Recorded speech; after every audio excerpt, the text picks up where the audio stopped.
A Jewish school in Maroubra in the city's east has been sprayed with anti-Semitic slurs overnight, according to photos taken by the New South Wales Jewish Board of Deputies. The Mount Sinai College has been targeted with graffiti in what appears to be the latest in a string of similar incidents across Sydney. A New South Wales Police spokesperson has told ABC News that Eastern Beaches Police are aware of the incident and are responding to it at the moment. Now, this is all coming as counter-terrorism police investigate the discovery of a caravan full of explosives in Sydney's northwest. For more on this, Sarah Schwartz, Executive Officer at the Jewish Council of Australia, joins us now. Sarah, these are terrifying things that we're having to read out this morning. What's your reaction to what we've learned in the past couple of days? It's terrifying. I mean, I think it should be clear to everyone now that we're seeing a real escalation in these incidents. I was only here last week speaking about an arson attack at a childcare centre in Maroubra, and now we have evidence. Now we've received information last night about a caravan found with explosives. You know, myself, so many other Jewish people I'm speaking to are so scared in this moment and, you know, really want to know what is happening in this moment as well. And that news just breaking of awful graffiti on a Jewish school. I mean, children should be able to go to school without seeing this sort of stuff, shouldn't they? Everyone has a right to practice their religion in safety without fear. I myself went to a Jewish school. It is terrifying to think of school children, you know, being scared going back to school. I think that that's really scary. And, you know, one thing in this moment that I have seen, you know, in addition to the fear and really genuine fear amongst the Jewish community, we've also been receiving so many messages of support from other groups, from other racialised communities that we work with, from Muslim communities, from First Nations communities that we have strong ties with.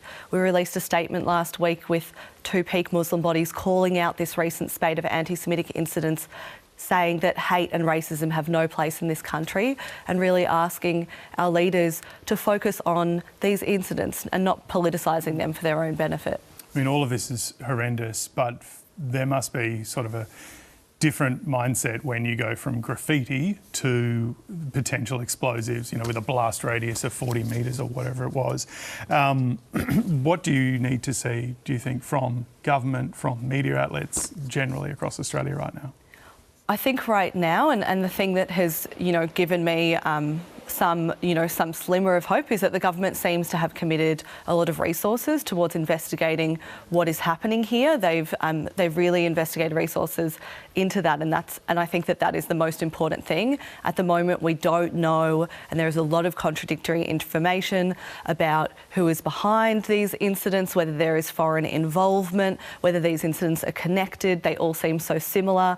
So I think in this moment, we need to see, and what I would like to see as our politicians taking these incidents really seriously and just not using these incidents for political game playing and fueling division, as I think we've seen in the past few weeks. I'm wondering about, I mean, obviously this is a community, your community has experienced a lot of transgenerational trauma. I'm wondering about elder members of the community right now seeing incidents like this, particularly on a week where we've seen the commemoration of the liberation of Auschwitz. How are they doing right now? I think that's exactly the question. People are really, really scared in this moment. People are asking whether they can go to synagogues, to Jewish day schools. And, you know, for elders in our community who may be Holocaust survivors or the descendants of Holocaust survivors, there is an added level of trauma there, seeing these incidents play out, absolutely. You know, as there is for all racialised communities when we see these sort of intensifications of incidents of racism and hatred. Are people shying away at all from going to big places, big gathering places at the moment, do you think? It's hard for me to answer that question, to speak for, you know, I frequently say this, I don't speak for the Jewish community. No one can really speak for the Jewish community. I think that there are a lot of people who are scared in this moment and maybe making decisions in line with that. But I have also seen, you know, big shows of strength from within the Jewish community, within other groups coming together and being very proud that these incidents do not reflect our broader community and the broader, you know, communities across different groups that we are connected with. You, on another topic, you recently took part in a QT symposium, which was part of an anti-racism dialogue, a presentation that you gave. Parts of it have been criticised by some members of the Jewish community, particularly in reference to some of the imagery that was used in your presentation. Do you reflect on that criticism, and do you sometimes think maybe I should have made that point in a different way? How are you reflecting on that now, Sarah? Yeah, so I gave a speech at an anti-racism conference, and my speech was about how Peter Dutton and the coalition and far-right actors around the world are exploiting the Jewish community and the rise in anti-Semitism to fuel division and hatred towards other racialised groups. And I think that this incident speaks exactly to why that message is so important. Already we have seen Peter Dutton, point fingers at Anthony Albanese, suggest security measures when we have absolutely no knowledge about the ideological motives of what is happening here.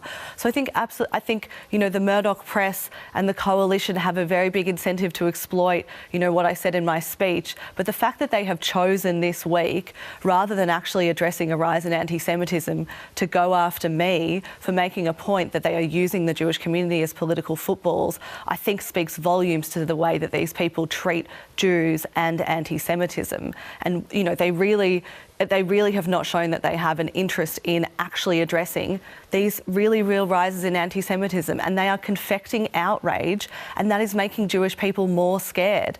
And they need to get real and actually stop using our community as political footballs. I've received so much support from within the Jewish community who say, yeah, we are really sick of politicians exploiting our identities in this moment. If you had your time again, would you do it differently though? If I had my time again, I would have said that no one should be filming, half a sentence of a speech and taking it out of context. I think that is exactly what has happened here. And I will not stop speaking about how Peter Dutton and the coalition are misusing and exploiting the rise in anti-Semitism, because I think that is something that is fueling division and racism and anti-Semitism towards Jewish people. And, he has a very big incentive to misinterpret what I say, and the Murdoch press does as well, because I don't think that they are actually committed to addressing racism. And this is the point. We are within an extremely real rise in anti-Semitic incidents, and that needs to be the focus here. Our leaders need to focus on investigating why these incidents are occurring. They can't be pointing fingers, which the coalition has been doing, pointing fingers at the Palestine Solidarity Movement, pointing fingers at other racialised groups, where there's no evidence that there is any connection between these incidents and that protest movement, and that is really dangerous for the coalition to be pointing those fingers and stoking that division in this moment. So I think that that's an important message that we all need to hear.